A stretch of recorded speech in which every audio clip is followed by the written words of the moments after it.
ومثل الذين كفروا كمثل الذي ينعق بما لا يسمع إلا دعاء ونداء صم بكم عمي فهم لا يعقلون. دا خلک چې د خدای پر خودل شوی لار باندې لټلونه انکار کړای دی، د دوی حالت کټ مټ داسې دی لکه چې شپانه څارویو ته आवाज کوي او هغوی د بلنې او شړنې له غږ نه پرته نور څه نه اوري. دوی کاڼه دي، ګونګیان دي، ړانده دي، ځکه خو په هیڅ خبره نه پوهي. يا أيها الذين آمنوا كلوا من طيبات ما رزقناكم واشكروا لله إن كنتم إياه تعبدون. اے مؤمنان، که تاسو پر اختیار سره د همدې الله بندگی کوونکی یاست، نو کوم پاک شیان چې مونږ درکړي دي هغه په بے پروايي سره خورئ او د الله شکر باسئ. إنما حرم عليكم الميتة والدم ولحم الخنزير وما أهل به لغير الله فمن اضطر غير باغ ولا عاد فلا إثم عليه إن الله غفور رحيم. د الله له لوري که پر تاسو څه بندیز لګول شوی دی نو هغه دا دی چې د خپل مړ شوي یعنی مردار غوښه د وینې او د خوب د غوښې له خوړلو نه ډډه وکړئ او داسې کوم شی مخورئ چې پر هغه باندې له الله نه پرته د بل چا نوم اخیستل شوی. هو که څوک د اړتیا په حالت کې وي او له دغو شیانو نه څه شی بیل دی چې د قانون ماتولو اراده ولري یا له حده تیری وکړي وخوري نو پر هغه باندې څه وبال نشته. الله بخونکی او رحم کوونکی. إن الذين يكتمون ما أنزل الله من الكتاب ويشترون به ثمنا قليلا أولئك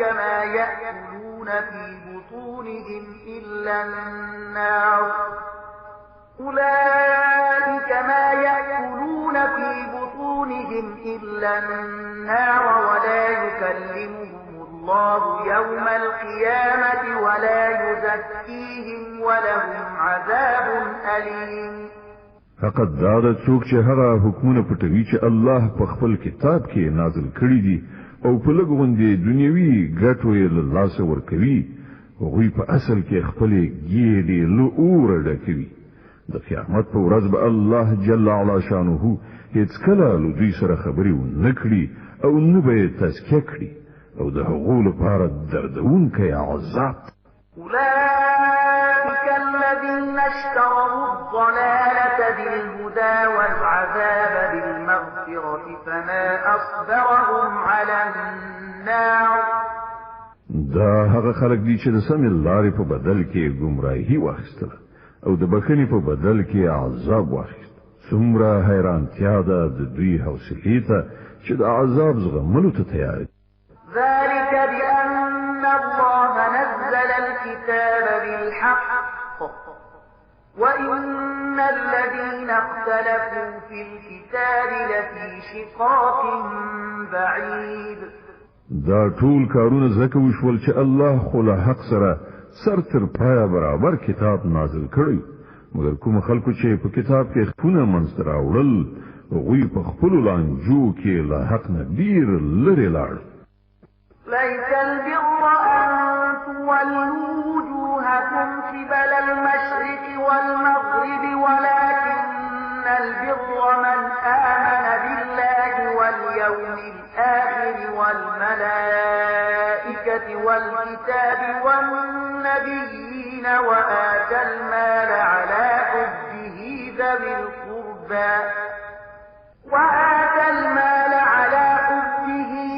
القربى واليتامى والمساكين وابن السبيل والسائلين وفي الرقاب وأقام الصلاة وآتى الزكاة والموفون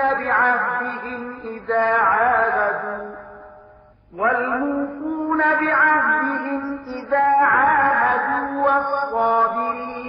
البأساء والضراء وحين البأس أولئك الذين صدقوا وأولئك هم المتقون.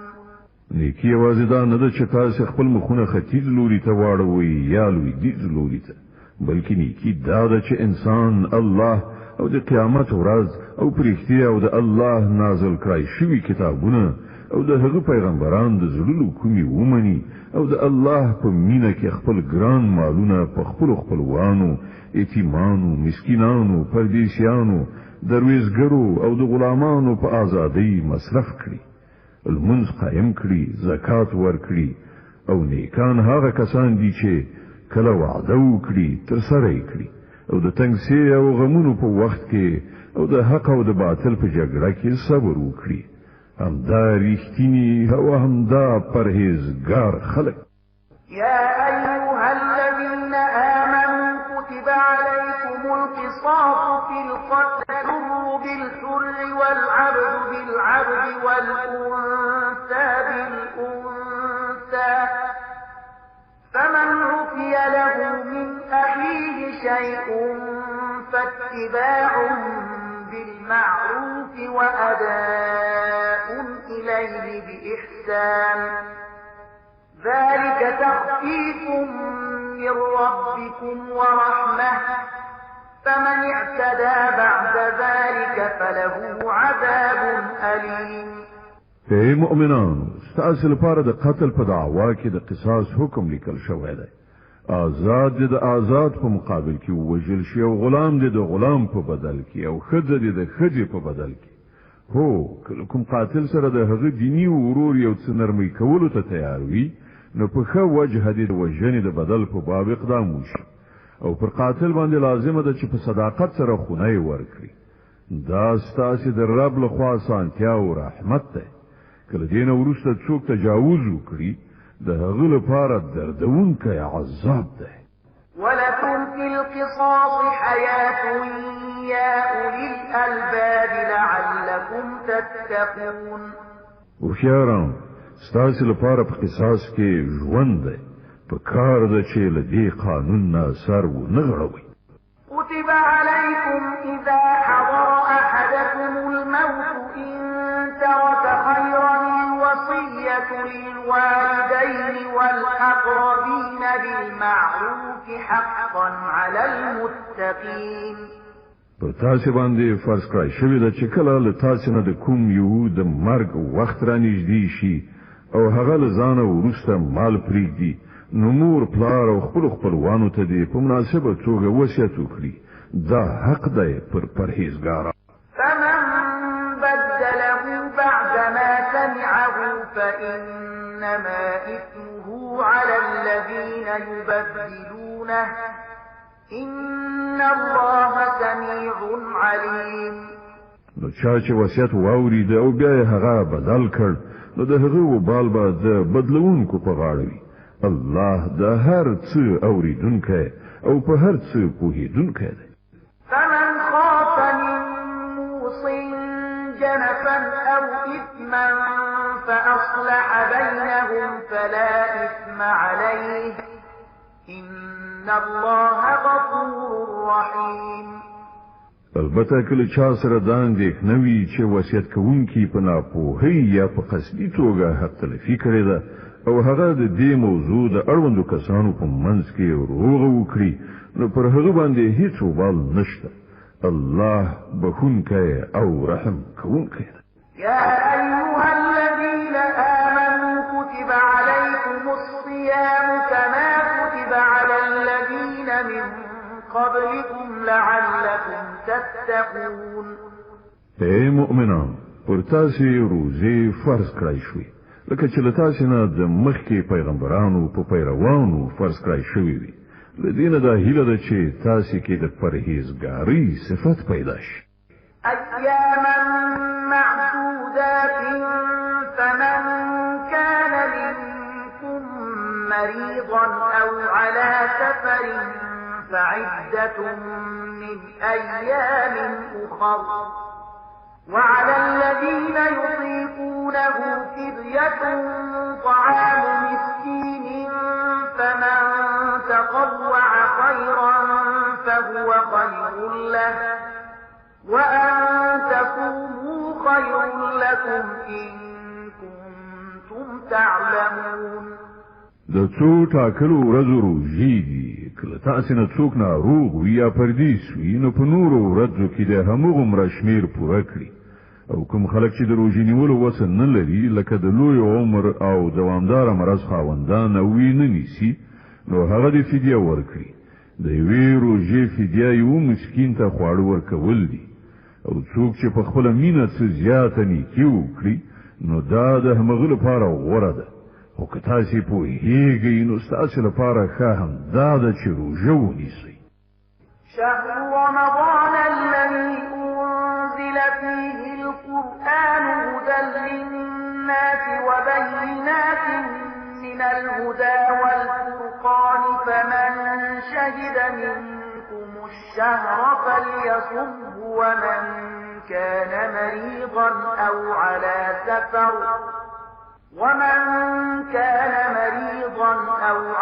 سفر فعدة من أيام أخر يريد الله بكم اليسر ولا يريد بكم العسر ولتكملوا العدة ولتكبروا الله على ما هداكم ولعلكم تشكرون.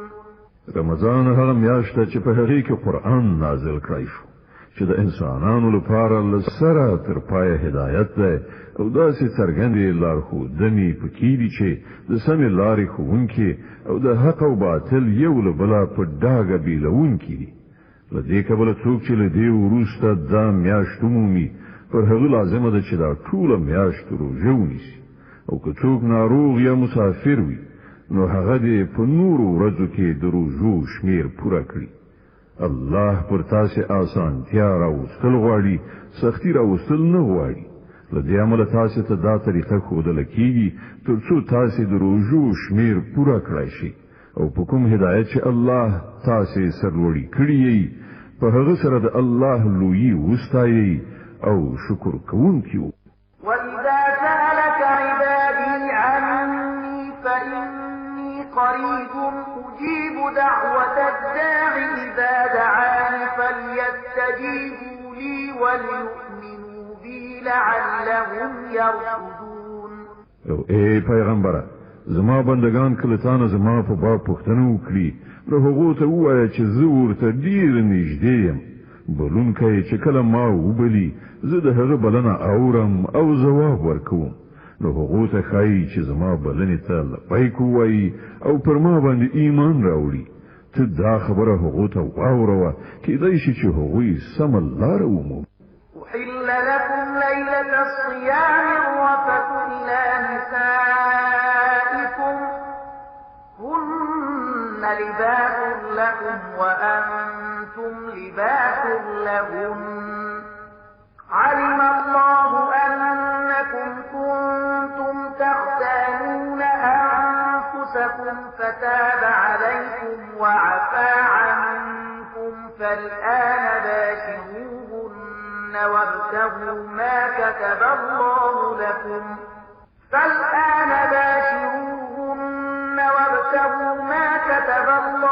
لكم وكلوا واشربوا حتى يتبين لكم الخيط الأبيض من الخيط الأسود من الفجر ثم أتموا الصيام إلى الليل ولا تباشروهن وأنتم عاكفون في المساجد تلك حدود الله فلا تقربوها كذلك يبين الله آياته للناس لعلهم يتقون.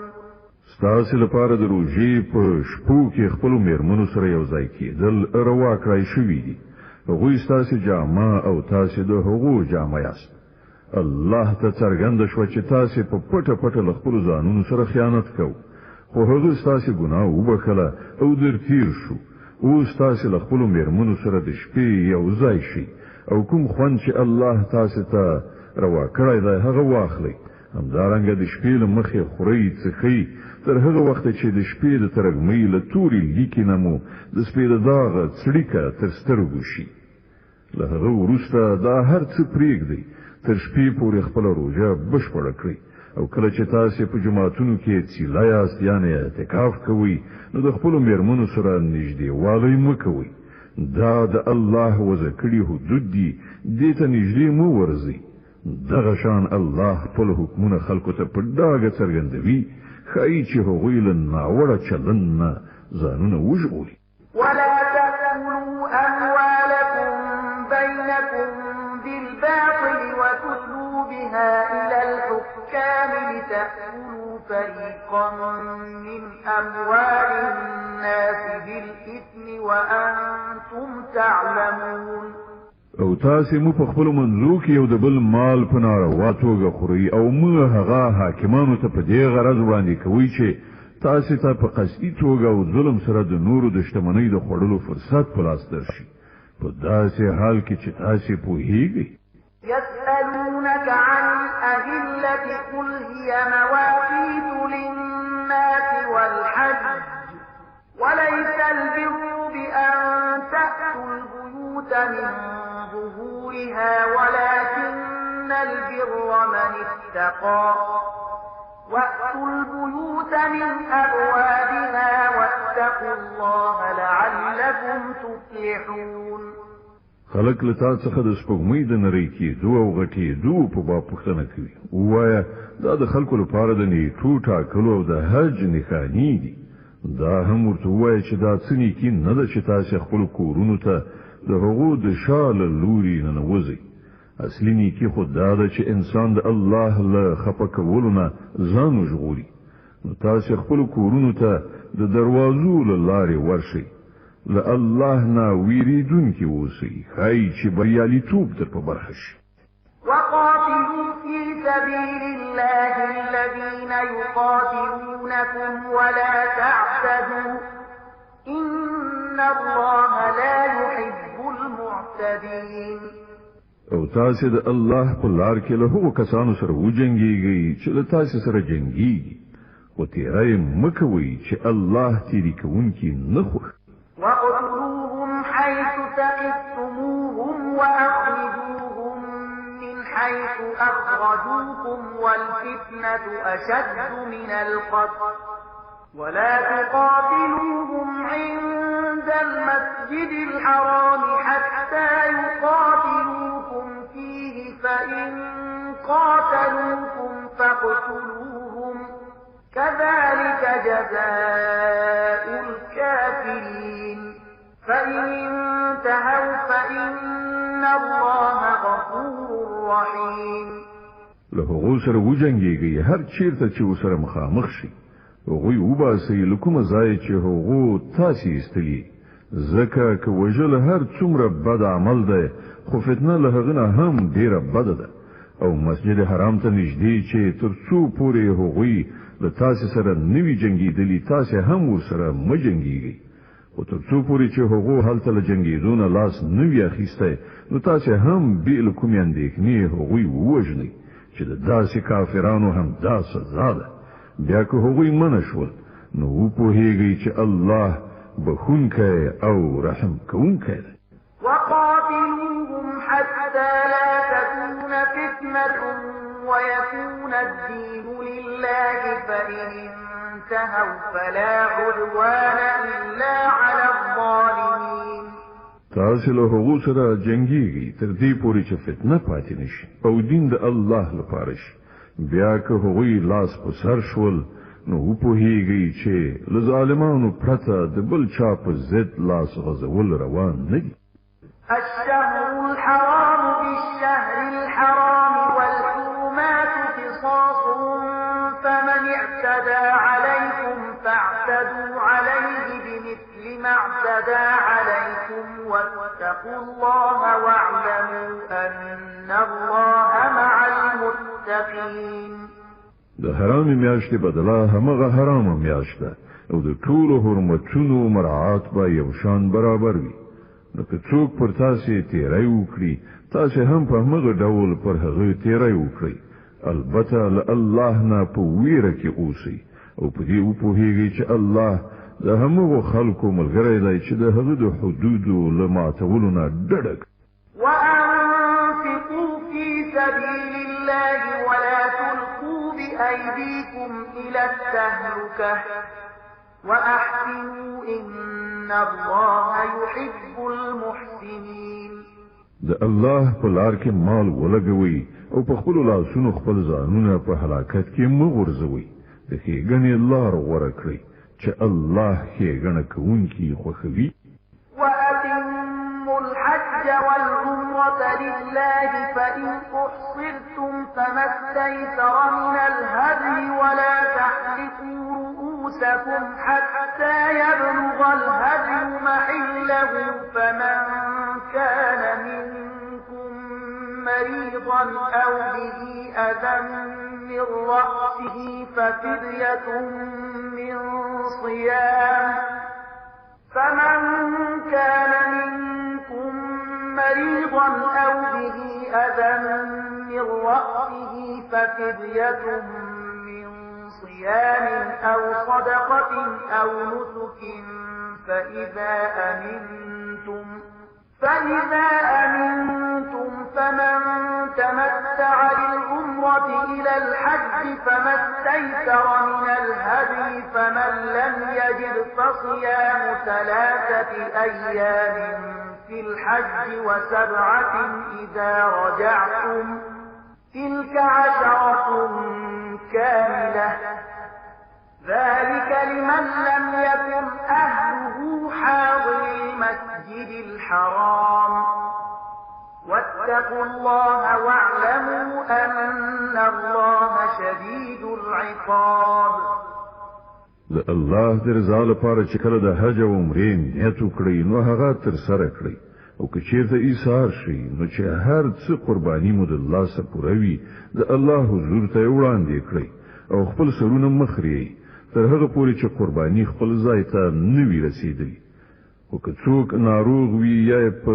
سر کې څه تکلیف وي او له دې عمل خپل سر وخري نو هغه ته دا پکار ده چې د فدیې په توګه روژې ونیسي یا خیرات وباسي یا قرباني ورکړي بیا که تاسو ته امنیت په برخه شو او تاسو د حج له ورځو مخکې مکې ته ورسېدئ نو چا چې له تاسو څخه د حج د ورځو لراتلو نه مخکې له عمرې نه ګټه واخیستله هغه د خپل وس په اندازه قرباني وکړي او که قرباني ونه میندله نو 3 روژې د حج په دوران کې او روژې د کور ته لستنېدو وروسته په دغه شان د 10 روژې پوره کړي دا اسانتیا د هغو چا لپاره ده چې کور کهولې مسجد حرام ته نږدې نه وي د الله د دې حکمونو له تخلف نه ځان وژغوري او په دې خو وپوهیږي چې الله ډیر سخت سزا ورکوونکی دی الحج أشهر معلومات فمن فرض فيهن الحج فلا رفث ولا فسوق ولا جدال في الحج وما تفعلوا من خير يعلمه الله وتزودوا فإن خير الزاد التقوى واتقون يا أولي الألباب د حج میاشتې ټول ته څرګندې دي څوک چې په دې ټاکلو میاشتو کې د حج نیت وکړي هغه باید په دې خبر اوسي چې د حج په دوران کې له هغه څخه څه شهواني عمل څه ناوړه فعل څه جنگ جګړه صادر نشي او تاسو چې څه نیک عمل کوئ الله پرې پوهیږي د حج د سفر لپاره د لارې توخه د سره واخلي او تر هر څه ښه د لارې توخه پرهیزګاري ده نو ای هوښیاران زما له نافرمانۍ نه ډډه وکړئ ليس عليكم جناح أن تبتغوا فضلا من ربكم فإذا أفضتم من عرفات فاذكروا الله عند المشعر الحرام واذكروه كما هداكم وإن كنتم من قبله لمن الضالين کله حج کولو سره سره تاسو د خپل رب د فضل په لټه کې هم شي نو څه باک نه لري بیا چې کله له عرفات نه زینو په مشعر الحرام یعنی مزدلفه کې ایثار شي الله یاد کړی او په هغه شان یاد کړی چې تاسو ته لارښودنه کړې ده کنه خلدین مخکې تاسو گمراه وي ثم أفيضوا من حيث أفاض الناس واستغفروا الله إن الله غفور رحيم بیا لکم ځای چې نور ټول خلق را ګرځي له همغه ځای تاسو هم را وګرځي او له الله نه بخنو غواړي په یقیني توګه هغه بخونکی او رحم کوونکی دی فإذا قضيتم مناسككم فاذكروا الله كذكركم آباءكم أو أشد ذكرا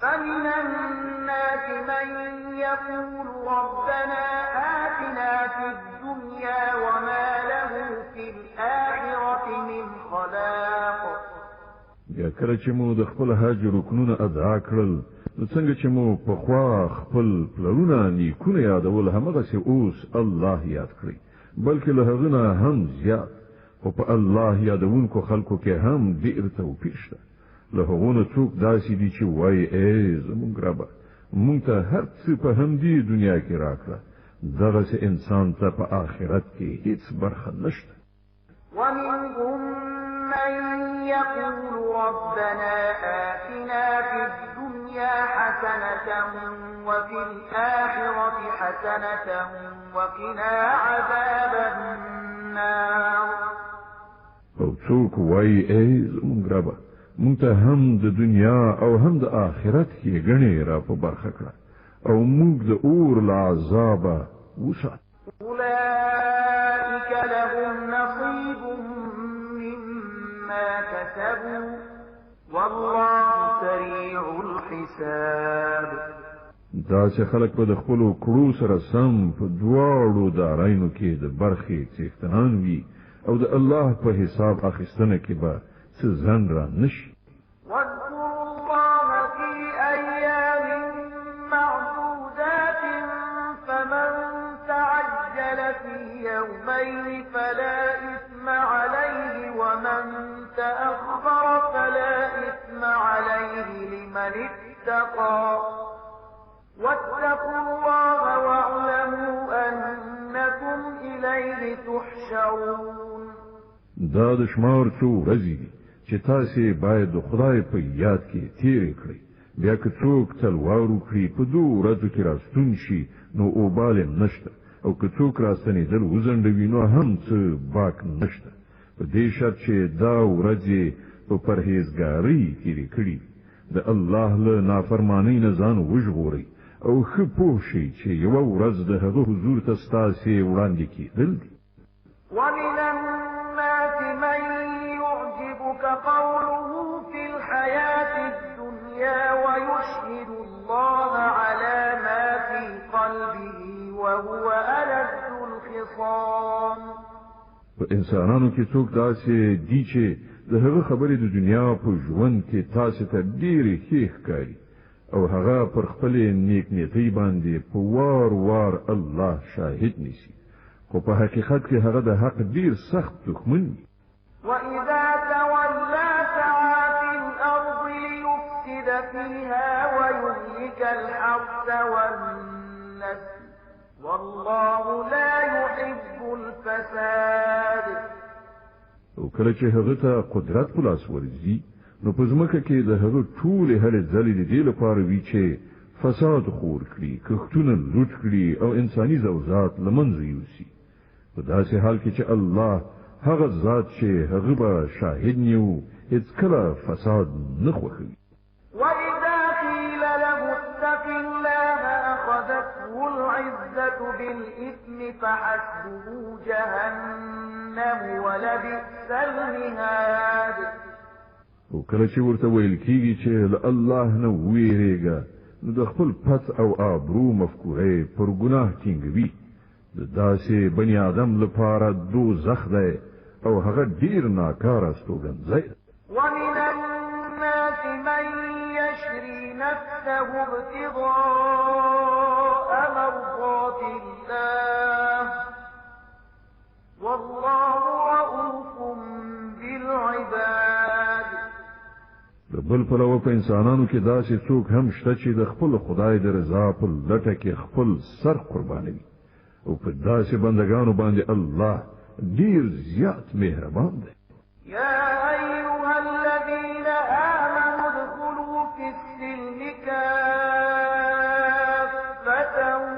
ولا تتبعوا خطوات الشيطان إنه لكم عدو مبين.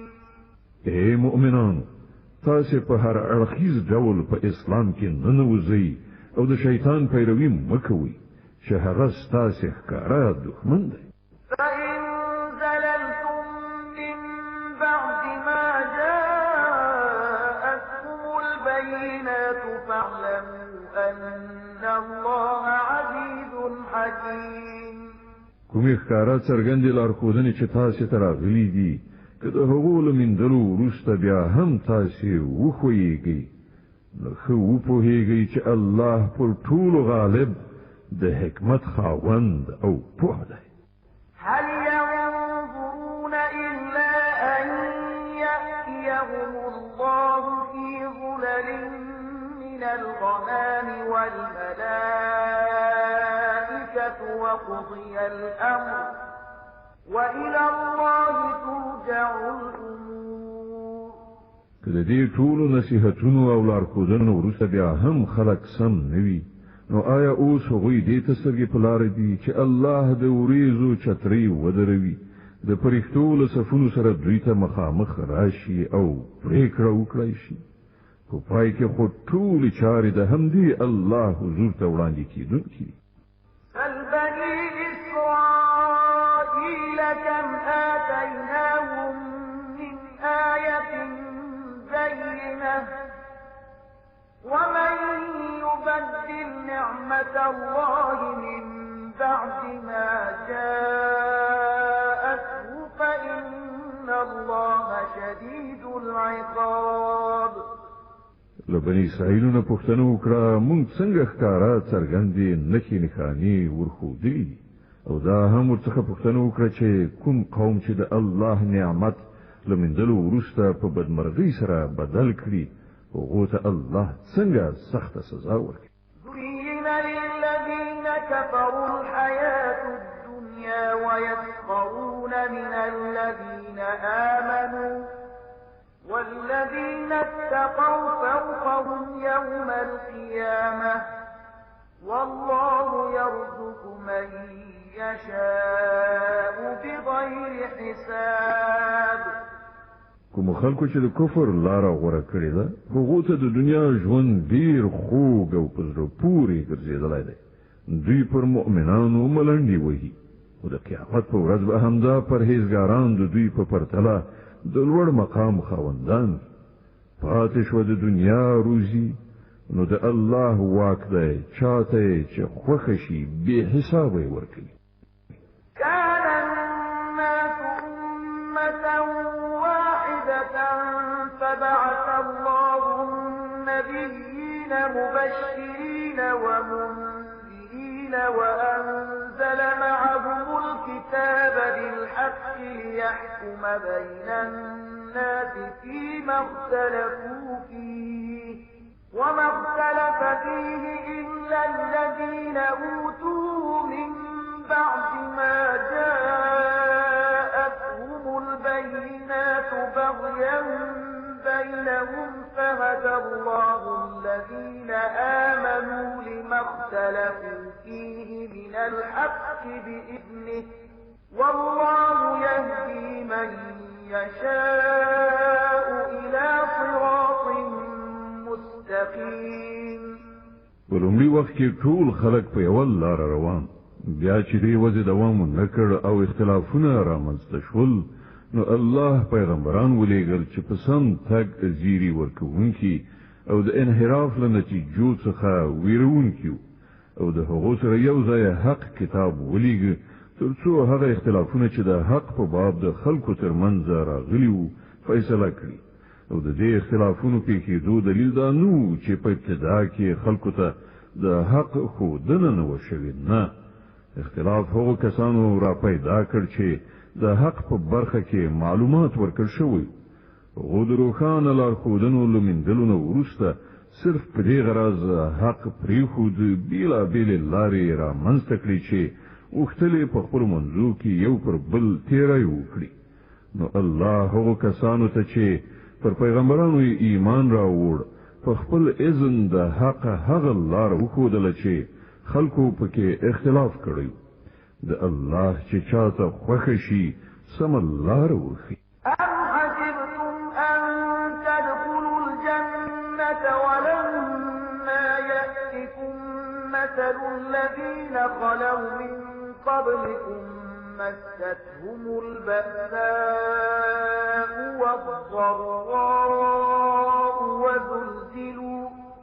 وزلزلوا حتى يقول الرسول والذين آمنوا معه متى نصر الله ألا إن نصر الله قريب تاسو دا انګیرلې چې هم داسې به جنت ته ننوځي په داسې حال کې چې لا تر اوسه پر تاسو هغه هر څه ندي تیر شوي چې له تاسو نه پر مخکنیو مؤمنانو راغلي په هغو ستونزې راغلي کړاوونه ورته ورسېدل ولړزولي شول ان تر دې چې د وخت رسول او د هغه مؤمنانو ملګرو فریادونه وکړل چې د الله مرسته به کله راشي په هغه وخت کې هغو ته دادینه ورکړای شو چې هو د الله مرسته نږدې ده يسألونك ماذا ينفقون قل ما أنفقتم من خير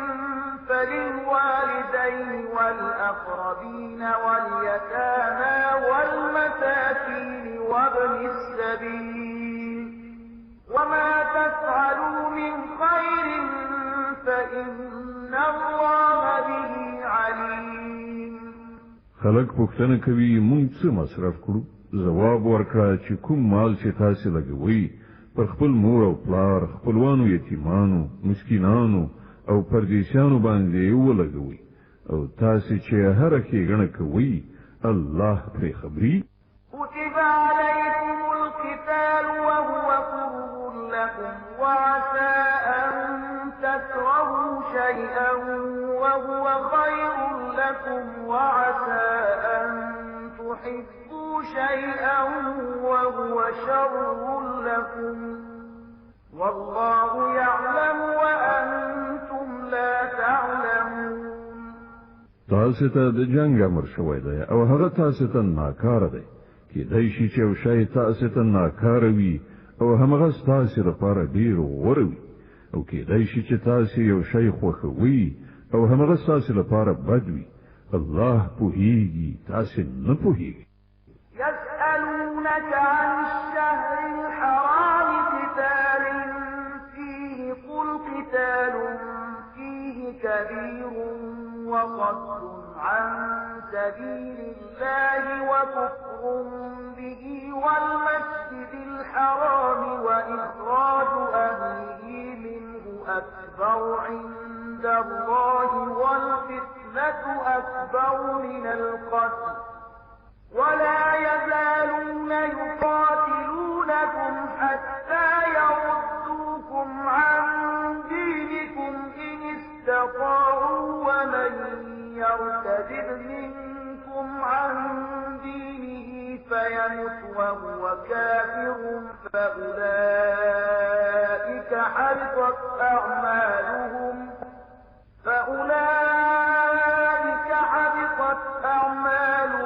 في الدنيا والآخرة وأولئك أصحاب النار هم فيها خالدون خلق پوښتنه کوي په حرام میاشت کې جنگیدل څنګه دي وای په دې کې جنگ کول ډیر بد دي خو د خدای له لارې نه د خلکو منع کول پر الله باندې کافر کېدل د مسجد حرام لار د خدای پالونکو پر مخ تړل او د حرم اوسیدونکو له هغه ځای ایستل د خدای په وړاندې لدینه هم ډیر زیات بد کار دی او فتنه له وینو تویولو نه سخته ګناه ده.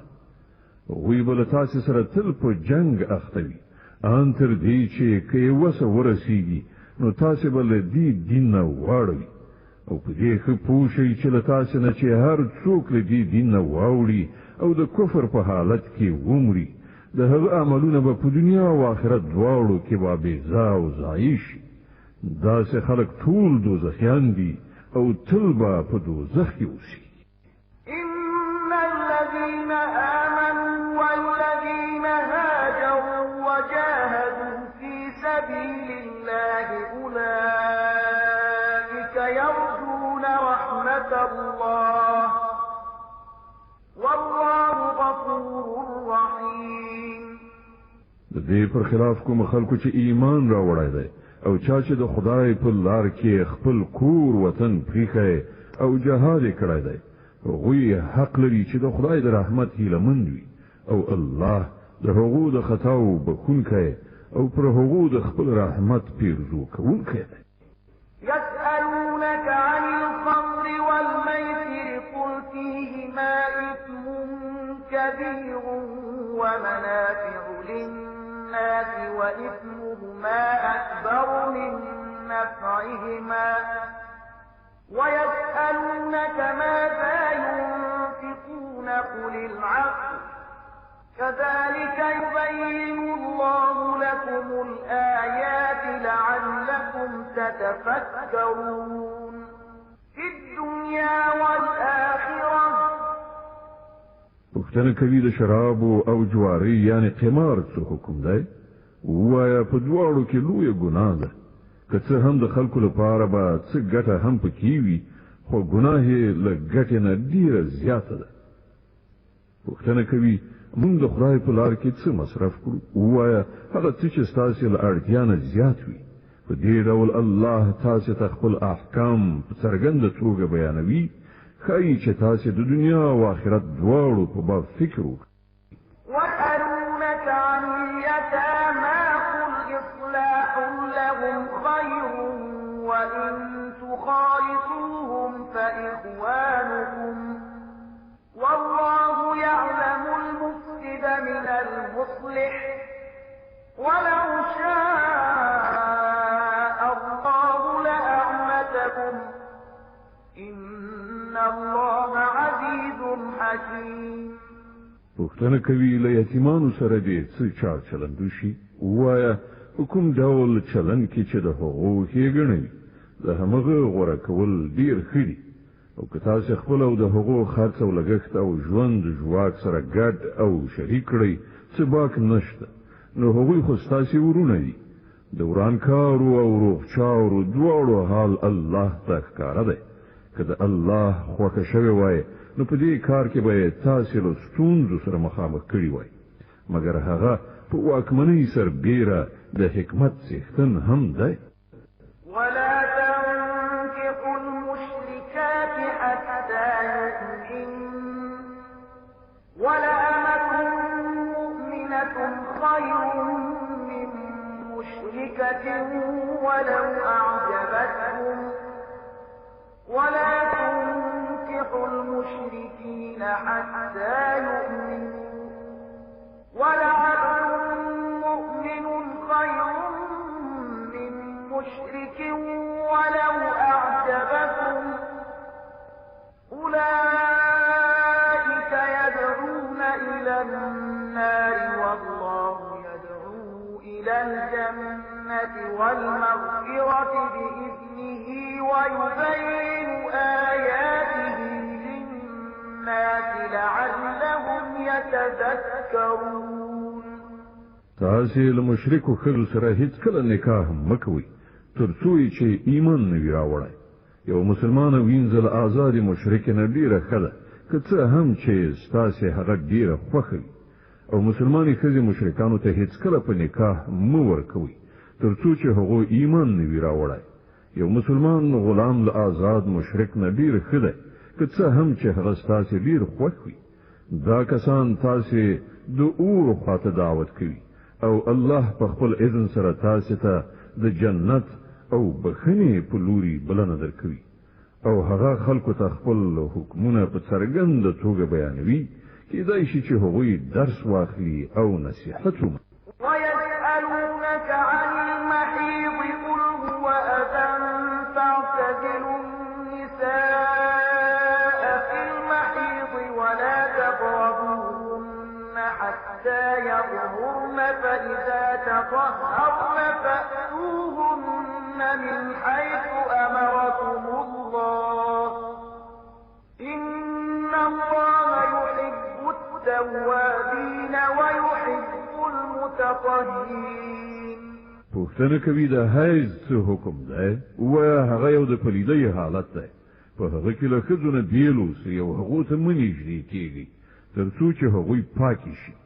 بیا چې کله هغوی پاکې شي نو له هغو سره هغه شان یو ځای شي چې الله درته امر کړی دی.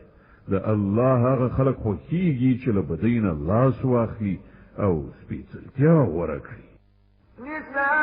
نساؤكم حرث لكم فأتوا حرثكم أنا شئتم وقدموا لأنفسكم واتقوا الله واعلموا أنكم ملاقوه وبشر المؤمنين.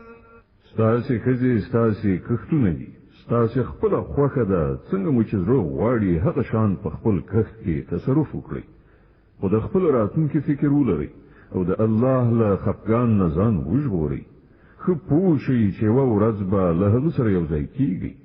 او ای پیغمبره څوک چې ستا لارښودنې ومني هغو ته د بري او نیکمرغۍ زیری ورکړه.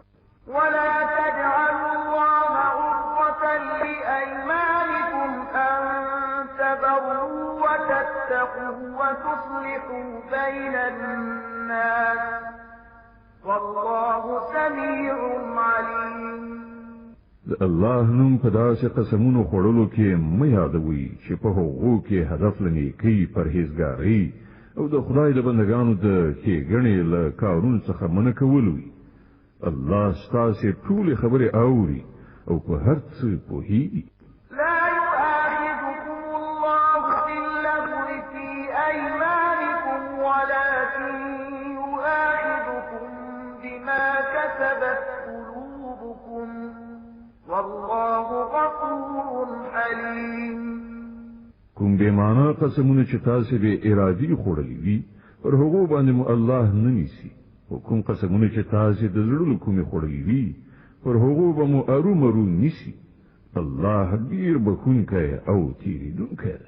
للذين يؤلون من نسائهم تربص 4 أشهر فإن فاءوا فإن الله غفور رحيم.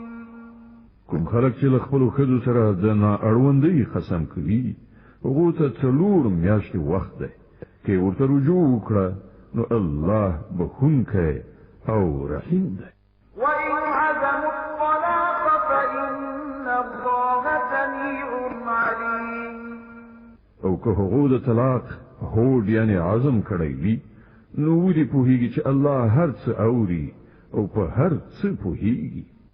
والمطلقات يتربصن بأنفسهن 3 قروء ولا يحل لهن أن يكتمن ما خلق الله في أرحامهن إن كن يؤمن بالله واليوم الآخر وبعولتهن أحق بردهن في ذلك إن أرادوا إصلاحا ولهن مثل الذي عليهن بالمعروف وللرجال عليهن درجة والله عزيز حكيم. کوم ښځو ته چې طلاق ورکړی شوی وي هغوی د 3 حیضونو موده په انتظار تیره کړي او دا ورته روانه ده چې هغه څه چې الله د دوی په رحم کې پیدا کړي وي هغه پټ کړي.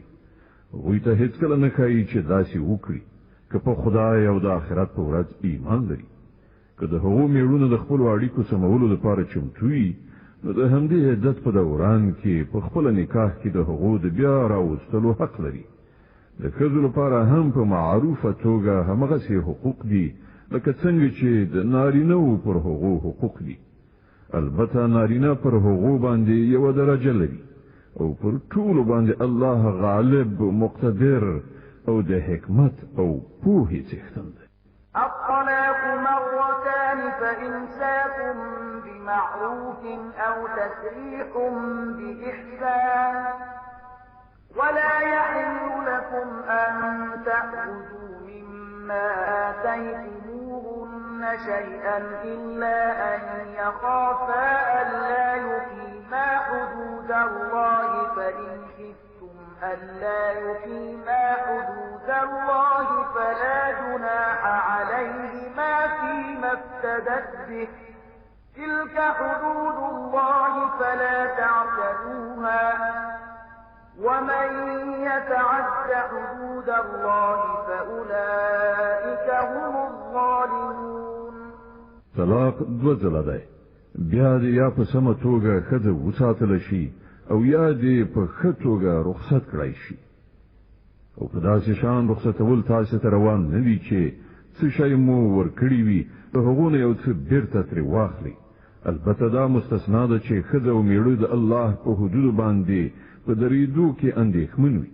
په داسې صورت کې که تاسو ته دا ویره وي چې هغوی دواړه به د الله پر حدودو ټینګ پاتې نشي نو د هغو دواړو په منځ کې د دې خبرې باک نشته چې ښځه خپل میړه ته یو څه بدل ورکړي او ځان ورڅخه بیل کړي. دا د الله ټاکلي پولې دي له دې نه مه اوړئ او څوک چې د خدای د پولو نه واوړي همغوی ظالمان دي.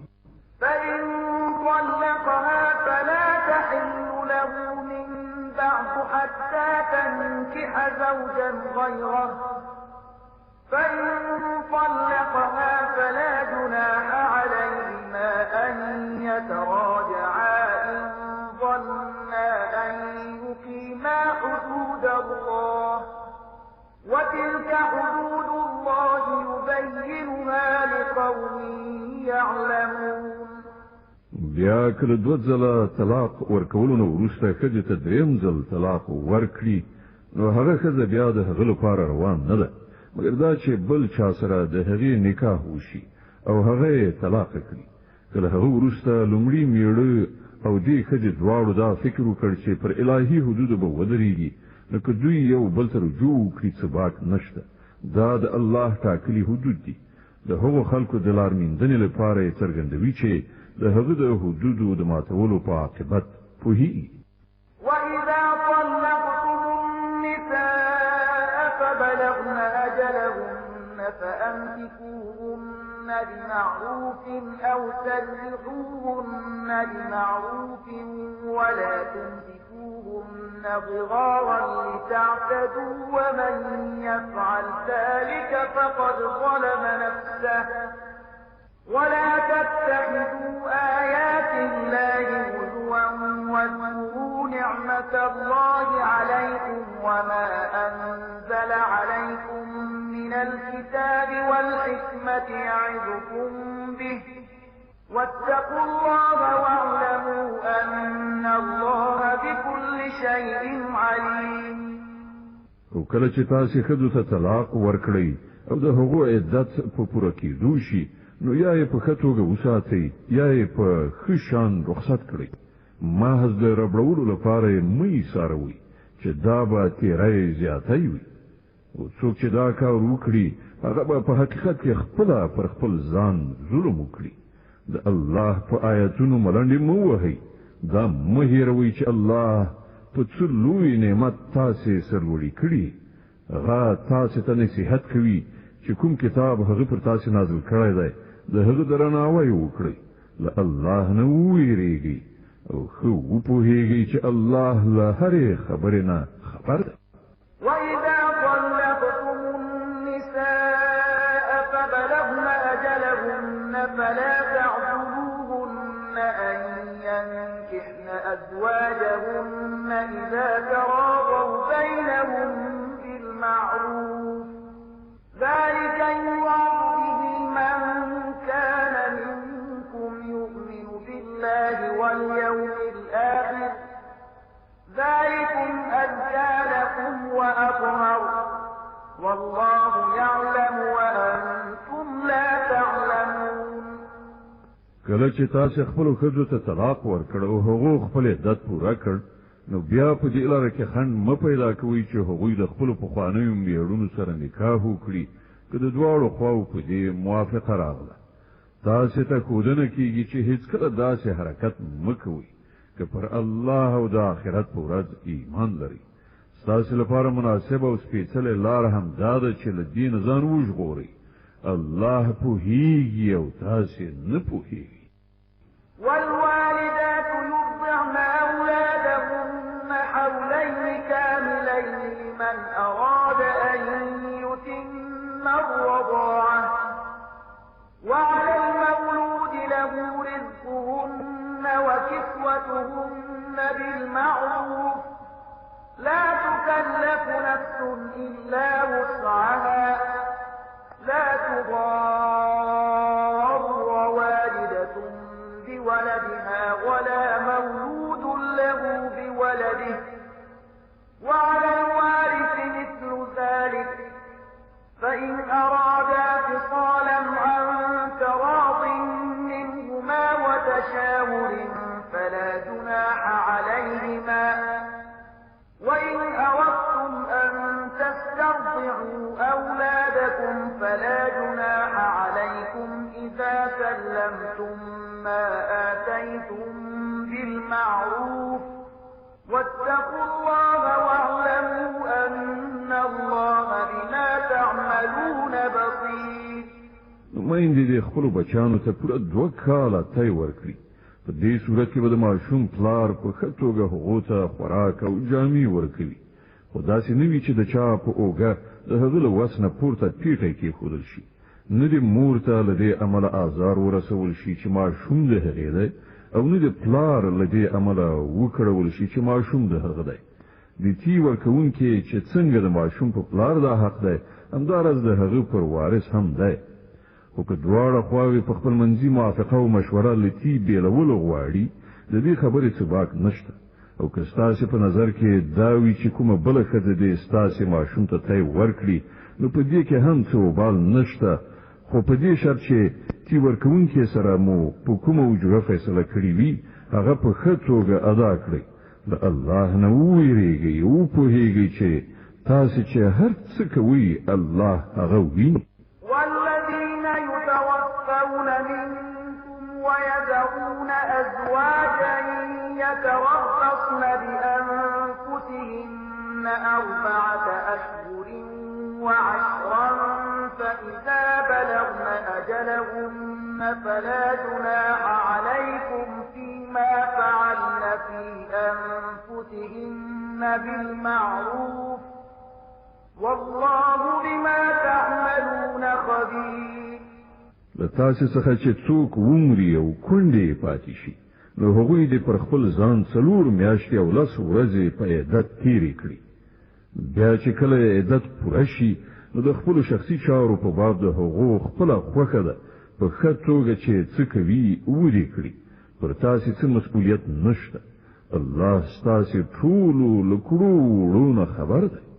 ولا جناح عليكم فيما عرضتم به من خطبة النساء أو أكننتم في أنفسكم علم الله أنكم ستذكرونهن ولكن لا تواعدوهن سرا إلا أن تقولوا قولا معروفا ولا تعزموا عقدة النكاح حتى يبلغ الكتاب أجله واعلموا أن الله يعلم ما في أنفسكم فاحذروه واعلموا أن الله غفور حليم. د عدت په موده کې که تاسې له هغو کونډو سره د نکاح هیله په اشاره کنایات څرګنده کړئ او که په زړونو کې پټه وساتئ په دواړو صورتونو کې څه باک نه لري. الله پوهیږي چې هغوی به په زړونو کې در یادیږي. خو پام کوئ چې پټه وعده او تړون به ورسره نه کوئ. که کومه خبر کول وي نو په روا ډول دی او د نکاح تړلو پریکړه تر هغه وخت مکوي چې تر څو پورې عدت تیر شوی نه وي خو په هیږي چې الله ان ستاسو د زړونو پر ازونو پوهیږي نو له هغه نو ویریږي او په دې هم په هیږي چې الله زغمون کوي له وړو خبرو تیریږي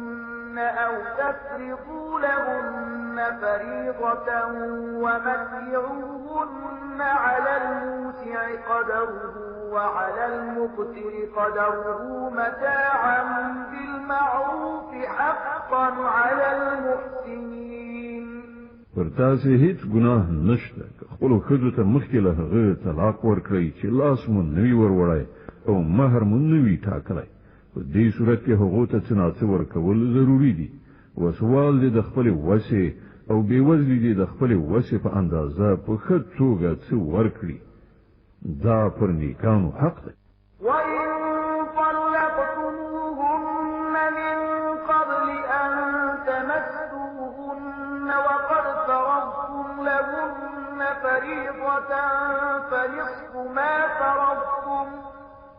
فَنِصْفُ ما فرضتم إلا أن يعفون أو يعفو الذي بيده عقدة النكاح وأن تعفوا أقرب للتقوى ولا تنسوا الفضل بينكم إن الله بما تعملون بصير وکتاسي لاس ورولو مخکې طلاق ورکړی وي خو مہر مو ټاکلی وي نو په دې صورت کې به نیمایي مہر ورکول وي دا بیل خبره ده چې ښځه نرمه وضع وکړي او مہر وانخلي یا هغه څوک چې د نکاح د عقد واکمن دی له نرمۍ نه کار واخلي او پوره مہر ورکړي او تاسو یعنی نارینه که ښه وضع وکړي نو دا له تقوا سره ډیره ښایي په خپل منځي چارو کې مروت مه هېروئ الله ستاسو عملونه ویني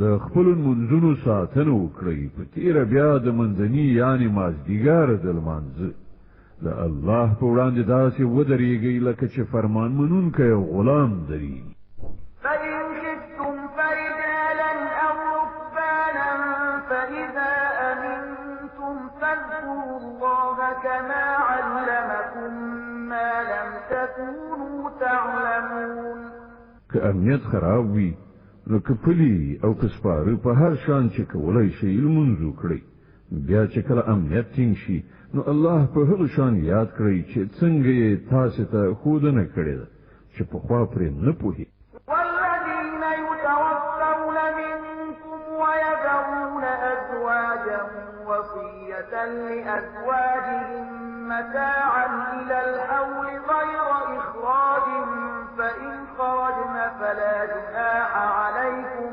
فيما فعلن في أنفسهن من معروف والله عزيز حكيم لتاسو نه چې څوک عمري او ورسته کندې پریږي هغوی باید د خپل کندو لپاره دا وصیت وکړي چې تر یو کال پورې د خوراک پوښاک ورکړي شي او له کورونو څخه نه ایستل کیږي بیا که هغوی په خپل ووزي نو د خپل ځان په برخه کې چې په ښه توګه هر څه کوي پر تاسو هیڅ مسؤلیت نشته الله پر ټول برلاس او د حکمت او پوهې څښتن دی